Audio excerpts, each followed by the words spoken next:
Kalau gitu, tolong Pak Nurudin buktikan secara rasional bahwa saya ada di sini.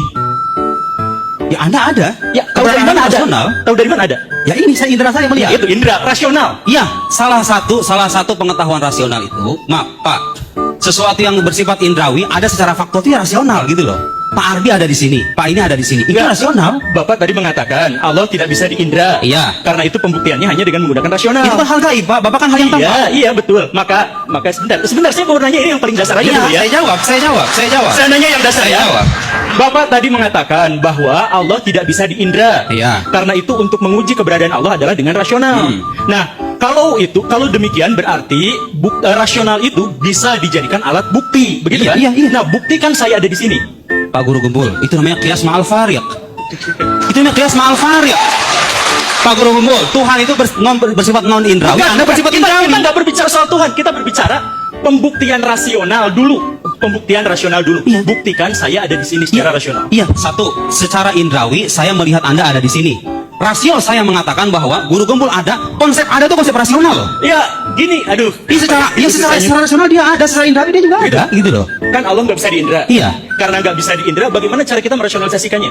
Dengan sebab akibat yang tadi Iya, itu. betul. Benar kan? Iya. Berarti sebab akibat itu adalah bagian dari rasionalisme. Iya, iya. Maka pertanyaan saya adalah kalau itu dianggap sebagai bukti untuk bisa membuktikan keberadaan Tuhan. Iya. Oke, ini jangan dulu ngomong Tuhan ya, jangan dulu ngomong soal Allah Subhanahu wa taala, jangan ngomong soal malaikat dan sebagainya. Ini soal pembuktian rasional. Iya. Coba buktikan secara rasional saya ada di sini. Ya, ini saya menjawab, tolong jadi potong, Pak. Iya, buktikan. Iya, buktinya adalah Ya, sekarang saya jawab, tolong jadi potong ya. Oke. Saya jawab. Saya dizinkan jawabnya apa tidak? Oke. Iya. Mohon jangan dipotong ya. Mohon jangan dipotong. Berdata cukup jadi wasir. Sesuatu yang ada secara faktual keberadaan Pak Gembul akan dikatakan rasional. Itu namanya mungkin. Sesuatu yang mungkin gitu loh. Secara rasional saya nggak menolak keberadaan Anda. Ketika mengatakan lihat, Guru Gembul ada. Di sini ada subjek, ada predikat, ada namanya konsep ada. Loh, indrawi Anda tuh nggak bisa loh mandang konsep ada. Mana coba ada itu, di mana adanya?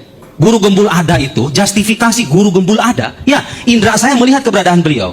Tapi konsep ada itu konsep filosofis loh. iya. Harus melibatkan rasio. Indra saya hanya melihat apa yang tampak dari beliau ini, gitu loh. Mengatakan beliau ada, itu konsep rasional.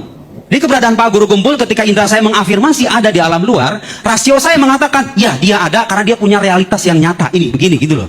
Nah, beliau mengatakan, ini kan Tuhan bisa dibuktikan secara rasional. Sekarang buktikan saya rasional. Pak, itu namanya qiyas ma'al fariq. Tuhan itu secara Tuhan itu non indrawi, beliau itu bersifat indrawi. Oke, terima kasih. Maksud saya adalah tadi ya. Jadi kan Tuhan itu goib, kita sepakati bersama, tidak terindra. Oke? Tidak terindra. Karena itu satu-satunya jalan untuk bisa mengindra atau mengetahui Tuhan adalah melalui bukti rasionalisme. Karena indra tidak bisa. Iya. Betul ya? Iya, betul. Nah, artinya apa? Rasionalisme tidak bisa membuktikan apapun tanpa indra. Gitu kan? Oh begitu? Oh begitu mau dibalik? Ya iyalah. Coba ulang premisnya. Coba ulang premisnya. Saya belum Oh, ngomong silakan. sana. Coba ulang premisnya. Oh, tenang, Oke? tenang. Coba ulang premisnya. Tenang, penonton, silakan. Oke. Tuhan tidak bisa diindra. Sepakat ya? Sepakat. Karena itu jalan satu-satunya untuk membuktikan Tuhan adalah dengan rasio. Betul kan? Betul ya? Sepakat ya? Oke. Karena itu berarti rasio itu tergantung pada sesuatu yang diindra. Enggak, Apa? Enggak, Pak. Kebalik itu kebalik logikanya. Kebalik apanya? Loh. Ya udah, ya.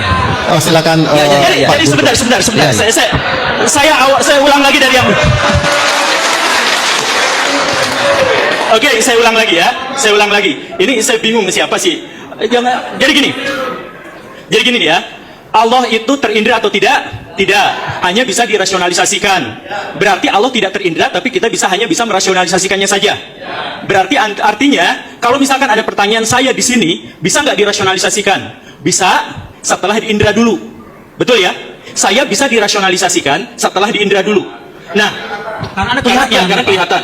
Lalu, bagaimana menyusun rumus-rumus rasionalisme tanpa mengindranya dulu? Oke? Bagaimana kalau misalkan saya ulang lagi ya. Allah tidak bisa diindra. Karena itu untuk membuktikan keberadaan Allah adalah dengan rasionalisme. Betul kan? Nah, sekarang berarti pembuktian rasionalisme. Sekarang saya ada di sini. Dari mana bukti saya ada di sini? Diindra dulu. baru dirasionalisasikan.